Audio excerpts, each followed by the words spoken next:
Saturday, 4 world powers, in fact, Russia, Turkey, France and Germany, are meeting in an attempt to get a lasting political settlement back on the agenda. Well, for more now on what lies ahead for the country, we're joined by Elia. Atiyeh, he's a member of the Orthodox community in Syria. He lives in Damascus. He's a very good man to talk to with regards to the feeling and the situation in Syria right now. Elia, welcome. Well, thank you. Just let us know then, what is the humanitarian situation, as far as you can make out, in Syria at the moment, and which are the worst affected areas? Well, I think the problem with the humanitarian is now that things are looking more like settled in military, except for 2 regions. Majorly, people are coming back to their home. A lot of the region are destroyed, so people are not seeing anymore where they could live. The international rebuilding of Syria that everybody was expecting that will show up, the European and American are refusing to move anything out of it without having a political settlement, the return of the refugees from abroad, which is something is going to take time.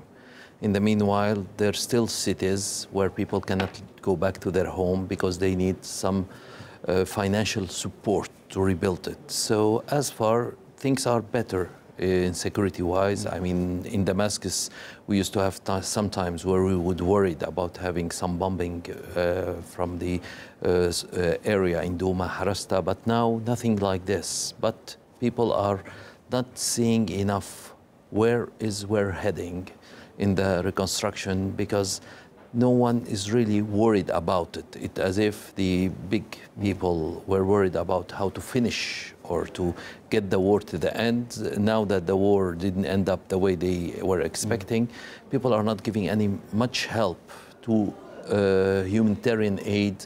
Even now we can feel it that we don't receive humanitarian aid as we used to have during the war.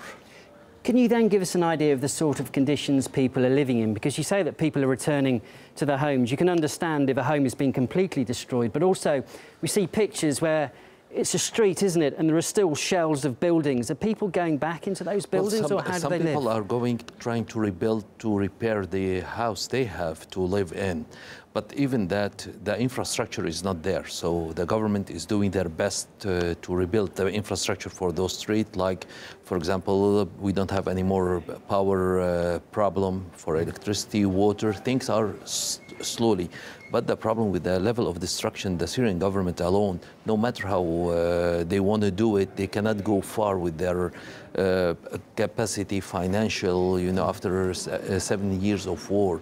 The economic situation of the government and the country has been totally vanished. So we need more international help. And psychologically, I know it's very hard to generalise, but while the war, and we know the war is continuing, but many people hope it will be over, they can see an end in sight. And during that time, people were sort of in survival mode. They just wanted to get through it. But now they appear to be through it. Yeah. Are they shocked at what's on the other side? Yes, I think a lot of people now look like they are lost. Because when it was war, it was survival. They live day per day. Now they are looking on the future. They are trying to see that, especially psychologically, everyone think that it's over, especially if we forget 2 regions out of Syria. All the rest, it look like safe area.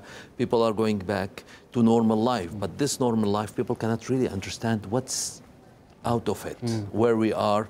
I mean, okay, the children are going to school, but still some people they don't have jobs due to the situation.